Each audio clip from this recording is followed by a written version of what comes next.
Tá boa a postura aí ou tô meio coisado? Tá bom? Tá. Macho. Hum. O tema de hoje vai ser livre-arbítrio.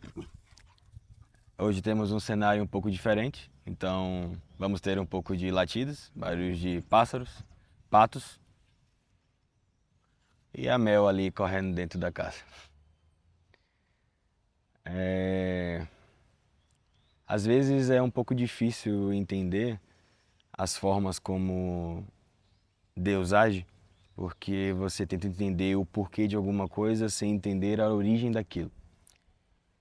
Você muitas das vezes pode ter se perguntado do porquê Deus permitiu tal coisa na sua vida ou porquê Ele não permitiu que alguma coisa acontecesse. E para discernir melhor e para saber pelo menos um caminho para encontrar a resposta para isso, você precisa entender o porquê Deus criou o livre-arbítrio, o porquê Ele permitiu que nós fizéssemos aquilo que quiséssemos. Porque eu estou aqui nesse momento gravando esse vídeo porque eu quero gravar. Eu posso simplesmente apertar o botão de stop aí na câmera e fazer o que eu quiser. E aí você precisa lembrar daquela palavra onde tudo lhe é lícito, mas nem tudo lhe convém. Algumas coisas acontecem na nossa vida e a gente tenta encontrar um motivo e um porquê. E eu sei que para muita gente é difícil porque falta esse conhecimento onde você entende a parte do livre-arbítrio, como Deus te deu isso e como você realmente precisa se sujeitar à vontade dele e você precisa lembrar que o mundo é mau. Então, todas as coisas acontecem debaixo da permissão de Deus. Nenhuma folha dessa árvore aqui caiu, esse cachorro não latiu agora sem Deus ter permitido. Isso é um fato. A grande questão é que todas as coisas Deus permite, mas não quer dizer que todas essas coisas ele deseja que aconteçam. Então, tudo Deus permite, mas nem tudo Deus quer. É importante que você entenda isso para que você não culpe a Deus ou não culpe o diabo por ter acontecido alguma coisa na sua vida, ou até se culpe, sendo que muitas dessas coisas não vêm diretamente de Deus querer que você sofra. Ele não quer que você sofra, ele não quer ver o seu mal, ele não quer que você perca o dinheiro, ele não quer que a sua empresa quebre, ele não quer que você esteja em cima de um leito de hospital sofrendo e sentindo dores. Ele não quer isso. Ele não quer isso de você. Ele não quer que ninguém passe por isso. Só que entenda que algumas coisas Deus permite porque ele tem um plano muito maior que o seu. Ele tem uma criatividade assim infinita e absoluta porque ele é o criador dos céus e da terra. Então você pode ter um plano muito bom, mas o dele é 10 vezes melhor. É por isso que, às vezes, você tentar entender o porquê de alguma coisa fica tão difícil, porque você não é ele. Você não consegue ser onipotente, onipresente, onisciente. Você não consegue entender o porquê ele pode ter colocado ali num cálculo que 1 mais 1 menos 5 vai dar 5 milhões. Se a gente for levar numa lógica, se a gente for levar pela matemática, não dá esse resultado. Só que ele é Deus e ele consegue fazer isso acontecer. Assim como eu posso pegar um exemplo de um amigo que ele quebrou com 200 milhões negativo na conta dele. E palavras dele, tá? Ele mesmo disse que agradece muito a Deus por isso, porque se ele não tivesse quebrado com os 200 milhões, hoje ele não seria um bilionário. Então, tá, Gabriel, mas o que tem a ver o dinheiro com a permissão de Deus ou com o livre-arbítrio? Observe que, se a gente voltar um pouco no tempo, eu vou usar esse mesmo exemplo desse amigo. Se a gente voltar um pouco no tempo, a gente pode imaginar que quando ele viu lá na conta dele os menos 200 milhões negativos, as cobranças, as pessoas que ele deveria pagar e não conseguiu pagar, o banco ligando, enfim, uma série de coisas que pode estar acontecendo na vida dele, a gente pode imaginar como ele estava. Só que, sinceramente, não conseguimos nem ter um pedacinho do gostinho de como é você acordar e ver que você precisa resolver um problema de 200 milhões. E às vezes você pode acordar e achar o fim do mundo por estar resolvendo um problema de 1.000, de 5.000, de 50.000. Só que uma coisa é fato. Uma coisa é resolver um problema de 10, 5, 50, 100 mil ou 200 milhões.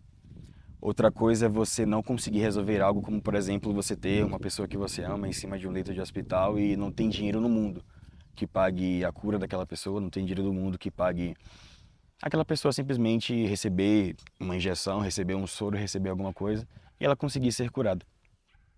Então é aí que você vê o real valor das coisas. Eu já vi muita gente presa ao que o patrão vai pensar, ao que a outra pessoa vai falar, ao que o que eu vou perder por não seguir no caminho da verdade, ou o que eu vou perder se eu não disfarçar um pouco essa situação, que se a pessoa souber realmente como aconteceu, ela vai pensar tal coisa de mim. E voltando, por exemplo, do trabalho, eu já vi pessoas deixando todas as coisas de Deus para depois, porque ela não podia falar tal coisa com tal pessoa do trabalho, ela não podia fazer tal coisa. E eu já vi essa mesma pessoa tendo que ficar em casa um dia depois, 2 dias depois, porque ela tinha pegado uma gripe. E aí o trabalho teve que esperar, aquele compromisso teve que esperar, tudo teve que esperar.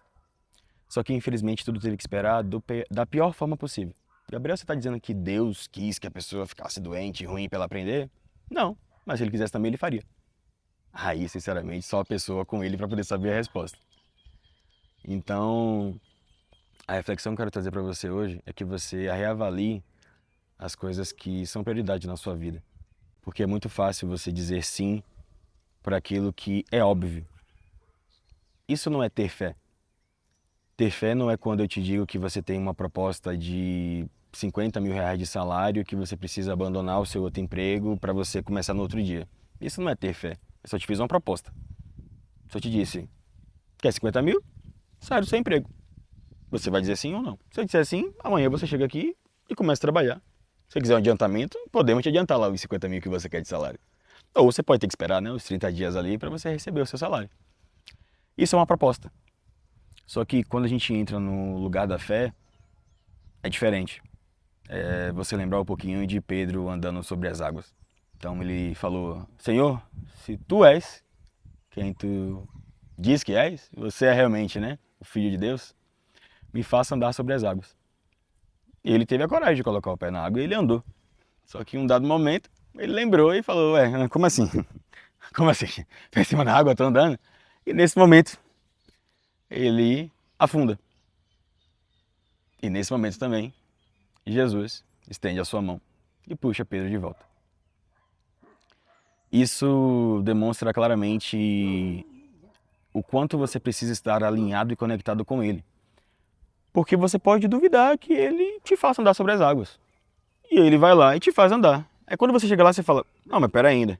Você esquece que você pediu para andar sobre as águas. Ele tá ali te permitindo andar sobre as águas.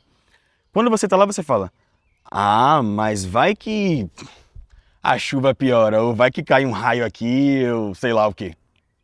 É nesse momento que a sua fé e a sua confiança e dependência nele estremece. Porque agora você está criando e colocando mais outras infinitas coisas acima do quão poderoso ele é. Então, se for para te passar, não um conselho, nenhuma dica, mas se for para te dar um direcionamento de quem já pediu para andar, quase não saí, para quem já pediu para andar sobre as águas várias vezes e já andou, e para quem também já afundou muitas vezes, só não tire os olhos dele. Eu te garanto que você vai andar sobre as águas, você vai até ele e ele vai te levar de volta para o barco. Claro que esse processo não é fácil. Não é fácil você continuar sorrindo e continuar feliz quando você vê a sua conta negativa. Não é fácil você continuar sorrindo e continuar dizendo que Deus é bom quando você tem um ente familiar seu no hospital. Não é fácil você louvar e agradecer a Deus por tudo quando você tem uma doença terminal. Não é fácil. Só que também não é impossível. E sinceramente, entre duvidar do poder dele e duvidar de quem ele é, e de que ele é fiel para cumprir e tudo que ele faz é bom, porque a maior dificuldade nossa é realmente dizer, Senhor, seja feita a tua vontade. Às vezes nós dizemos, mas ele conhece o nosso coração. Ele sabe que nós estamos falando, seja feita a tua vontade, mas também se ele fizer a vontade dele, que na maioria dos casos é a contrária à sua vontade, Deus ele assume um lugar um pouquinho diferente no nosso coração. Porque se você tem alguma pessoa no leito de hospital e você fala, Senhor, seja feita a tua vontade, você está dizendo para ele, Senhor, se for para ela ficar e ser curada, que assim seja. Se for para o Senhor levar ela aí para pertinho do Senhor, que assim seja também. Essa parte dói. Essa parte é mais difícil. E eu Não sei nem dizer ainda se felizmente ou infelizmente tenho muita propriedade nessa área. Não é fácil dizer, mas chega um momento onde você confia genuinamente nos planos dele e até quando você vê 200 milhões negativo, até quando você vê as contas no final do mês não fechando, até quando você vê o boleto em aberto, até quando você vê aquela pessoa que você ama tanto indo embora, os aparelhos desligando, você no meio do velório, você acordando no outro dia e sem saber o que você vai comer, porque nem dinheiro para isso você tem. É difícil, mas sinceramente eu prefiro manter a minha dependência e a minha confiança nele do que no saldo do banco, no limite do cartão, naquele amigo que pode me ajudar se eu precisar de X valor. Se você estudar e buscar entender a história de Cristo, você vai ver que ele em todos os momentos, por mais que soubesse exatamente o que aconteceria com ele, por mais que soubesse exatamente o porquê ele estava ali, ele continuou firme. E se você lembrar de como ele orou pedindo para Deus, Senhor, se for possível, afaste de mim esse cálice. Mas, porém, a vírgula ali no meio, seja feita a tua vontade.